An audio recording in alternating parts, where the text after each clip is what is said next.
শীত মানেই কুয়াশা ঘেরা একটা সুন্দর দিন।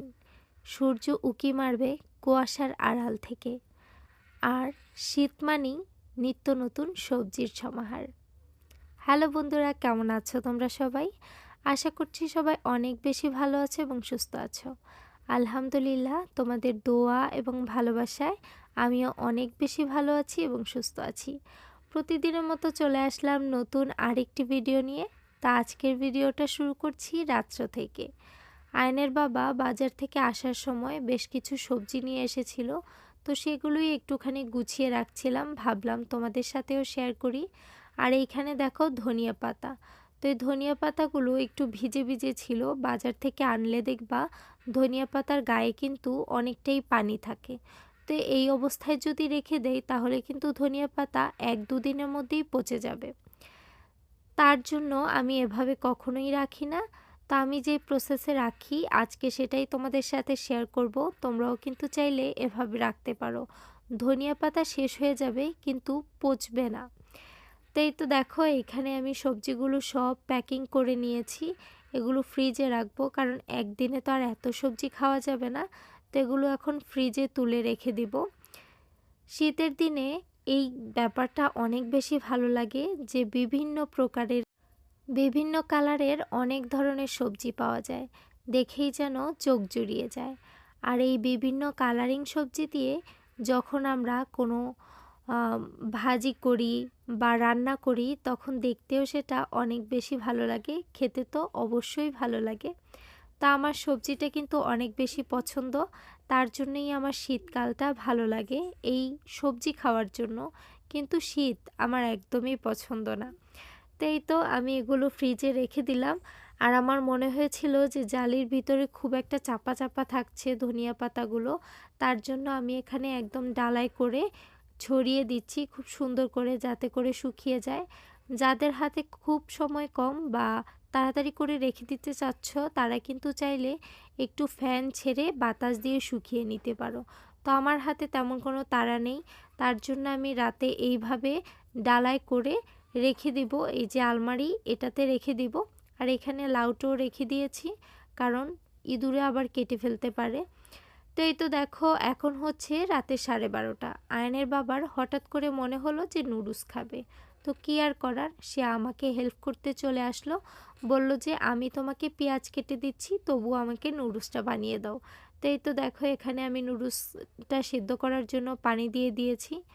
তো এইখানে নুডলসটা রান্না করব। ওর বাবার কিন্তু প্রায় সময়ই রাত্রেবেলা এই খাওয়ার অভ্যেসটা, কারণ রাত্রেবেলাই ওর এই নুডলস খাওয়ার বিষয়টা চাপে মাথায়, এই আর কি।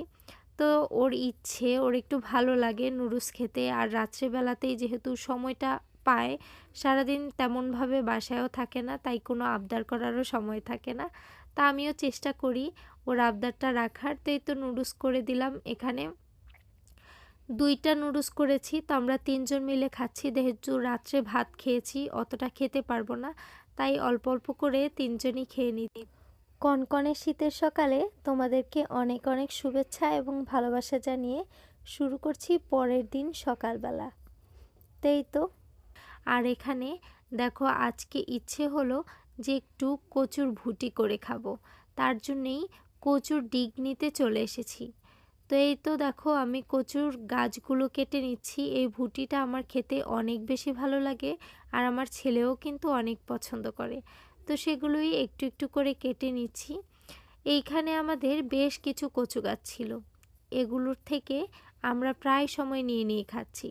আজকে প্রায় 3-4 বছরই এখান থেকে নিয়ে নিয়ে খাওয়া হয় মাঝে মাঝে। সব সময় তো আর এগুলো খাওয়া হয় না, আর সব সময় খেতেও ভালো লাগে না। তা আজ মনে হচ্ছিল একটু রান্না করি, সকালের জন্য বেশ ভালোই হবে, তার জন্যই নিতে আসলাম। তো নিতে আসলেই তো আর এখানে পাওয়া যাচ্ছে না, দেখা যায় ছোট ছোট গাছগুলো এখনও বর্ষা ছিল, তার জন্য তেমনভাবে বাড়তে পারেনি। তো এখন মাত্রই একটু বর্ষা শেষ হয়েছে, একটু রোদ পড়েছে, আস্তে আস্তে গাছগুলো বড় হচ্ছে। তো যতটা বড় হয়েছে আমি দেখে দেখে একটু বড় দেখেই নিয়েছি। তো দেখো কতগুলো গাছ নিয়েছি, কিন্তু ভুটি যখন করেছি দেখো কতটুকু হলো, একটুখানি হয়ে গেল।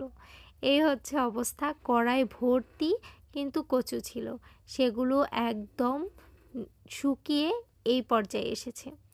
তো সকালবেলা আয়ানের হঠাৎ করে মনে হলো একটু বার্গার খাবে। তা আমি এখন হুট করে কোথায় বার্গার পাবো, তাই বুদ্ধি করে দুটি পাউরুটি দিয়ে পাউরুটিগুলো দেখো এখন একটু তাওয়ায় করে সেঁকে নিচ্ছি। সেঁকে নিয়ে আমি একটু ওকে বার্গার বানিয়ে দিব।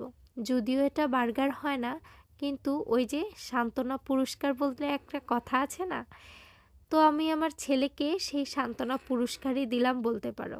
তো এইখানে এই তো ডিম দিয়ে তারপর বাঁধাকপি দিয়ে আমি এখানে ভেজেছিলাম বাঁধাকপি সকালবেলায়, তো সেখান থেকে দিয়ে আমি আবার ডিম দিয়ে তারপর উপরে আরেকটা লেয়ার করে দিচ্ছি।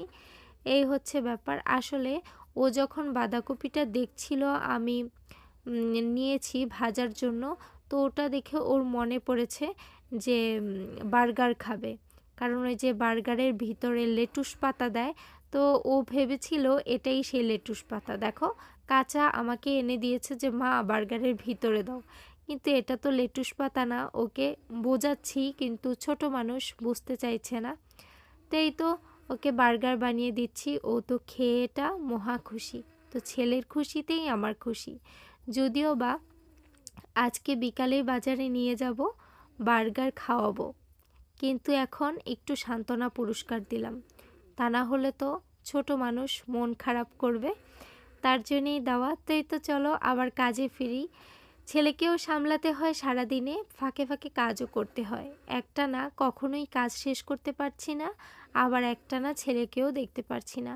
সকালবেলাটা আমার এইভাবেই এলোমেলোভাবে কেটে যায়, কারণ সকালবেলায় আমার কাজেরও চাপ থাকে। আয়নের বাবা অফিস যাবে, তার জন্য খাওয়া দাওয়া রেডি করতে হয়। আয়নকে মক্তবে পাঠাই, সে সেখান থেকে এসে এই আমার সাথে ঝামেলা শুরু করে। আগে যখন মক্তবে যেত না তখন কিন্তু এমন হতো না, তখন অনেক লেট করে উঠতো, আমার কাজ শেষ হয়ে যেত। তো এই তো দেখো সকালবেলা ধনিয়া পাতাগুলো একদম শুকনো হয়ে গেছে আর পানি নেই।